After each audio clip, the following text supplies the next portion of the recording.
You, John Fitzgerald Kennedy, do solemnly swear. I, John Fitzgerald Kennedy, do solemnly swear.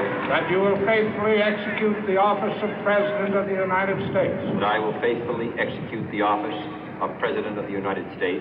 And will, to the best of your ability.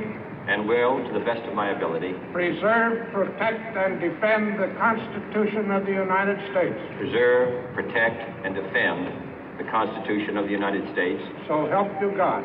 So help me God.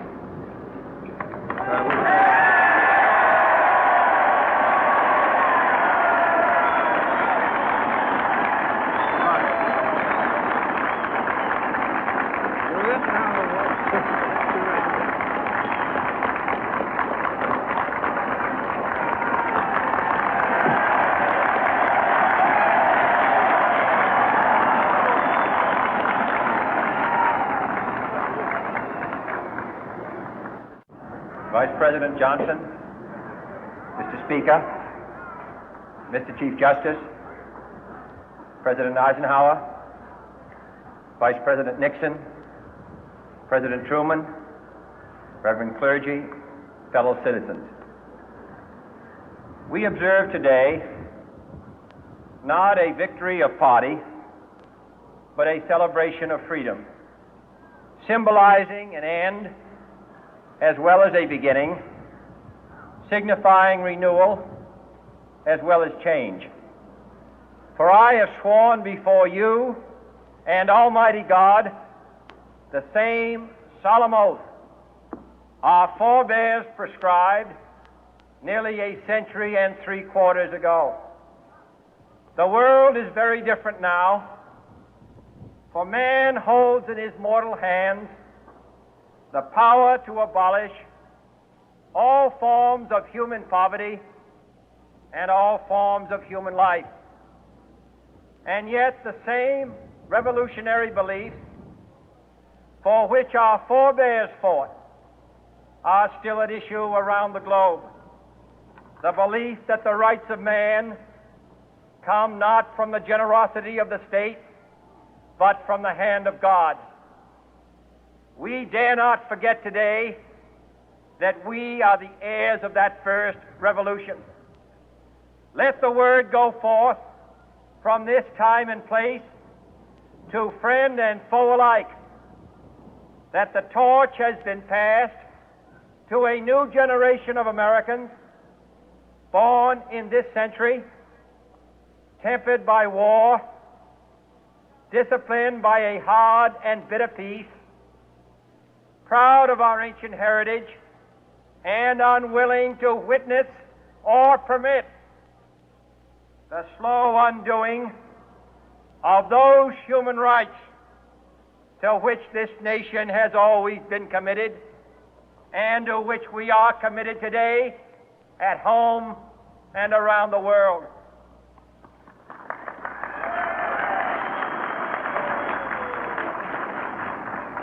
Let every nation know, whether it wishes us well or ill, that we shall pay any price, bear any burden, meet any hardship, support any friend, oppose any foe to assure the survival and the success of liberty.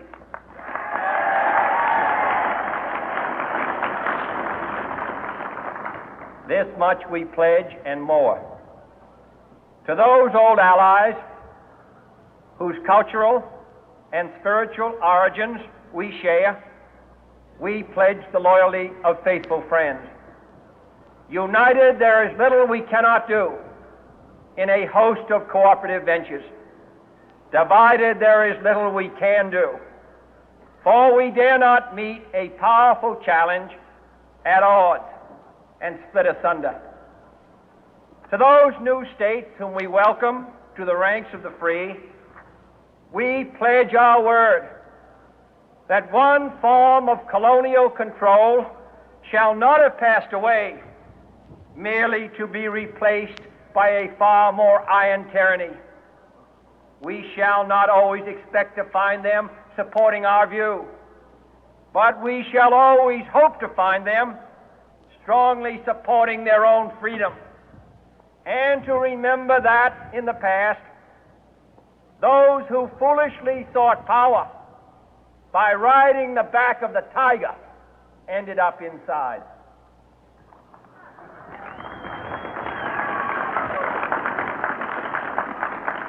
To those people in the huts and villages of half the globe struggling to break the bonds of mass misery, we pledge our best efforts to help them help themselves for whatever period is required, not because the communists may be doing it, not because we seek their votes, but because it is right.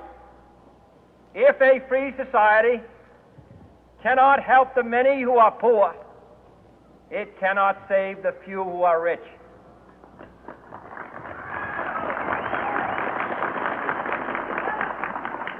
To our sister republics south of our border, we offer a special pledge to convert our good words into good deeds, in a new alliance for progress, to assist free men and free governments in casting off the chains of poverty. But this peaceful revolution of hope cannot become the prey of hostile powers. Let all our neighbors know that we shall join with them to oppose aggression or subversion anywhere in the Americas. And let every other power know that this hemisphere intends to remain the master of its own house.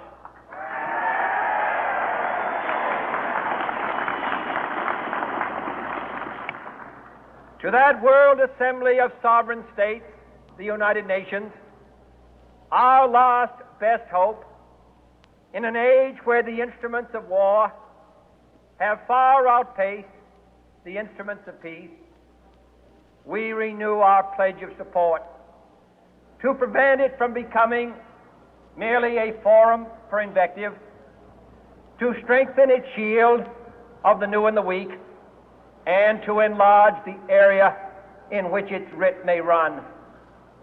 Finally, to those nations who would make themselves our adversary, we offer not a pledge, but a request that both sides begin anew the quest for peace.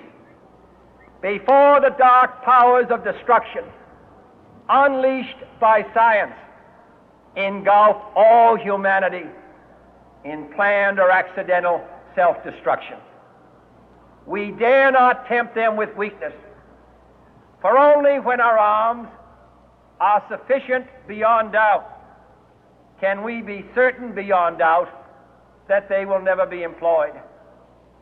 But neither can two great and powerful groups of nations take comfort from our present course, both sides overburdened by the cost of modern weapons, both rightly alarmed by the steady spread of the deadly atom, yet both racing to alter that uncertain balance of terror that stays the hand of mankind's final war.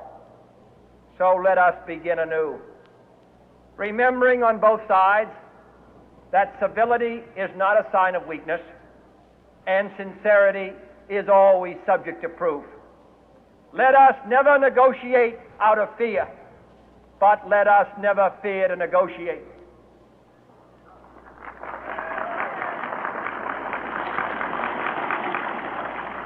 Let both sides explore what problems unite us, instead of belaboring those problems which divide us.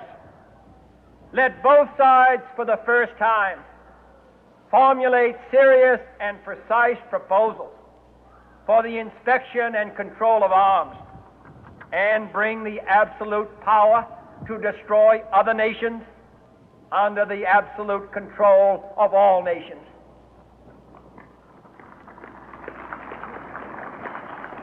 Let both sides seek to invoke the wonders of science instead of its terrors. Together, let us explore the stars, conquer the deserts, eradicate disease, tap the ocean depth, and encourage the arts and commerce. Let both sides unite to heed in all corners of the earth the command of Isaiah to undo the heavy burden and let the oppressed go free. And if a beachhead of cooperation may push back the jungle of suspicion, let both sides join in creating a new endeavor, not a new balance of power, but a new world of law, where the strong are just and the weak secure and the peace preserved. All this will not be finished in the first 100 days, nor will it be finished in the first 1,000 days, nor in the life of this administration, nor even perhaps in our lifetime on this planet. But let us begin.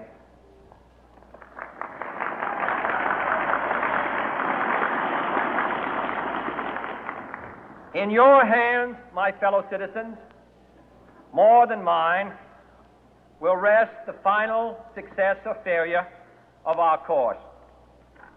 Since this country was founded, each generation of Americans has been summoned to give testimony to its national loyalty. The graves of young Americans who answered the call to service surround the globe. Now the trumpet summons us again, not as a call to bear arms, though arms we need, not as a call to battle, though in battle we are, but a call to bear the burden of a long twilight struggle, year in and year out, rejoicing in hope, patient in tribulation, a struggle against the common enemies of man, tyranny, poverty, disease, and war itself. Can we forge against these enemies a grand and global alliance, north and south, east and west, that can assure a more fruitful life for all mankind? Will you join in that historic effort?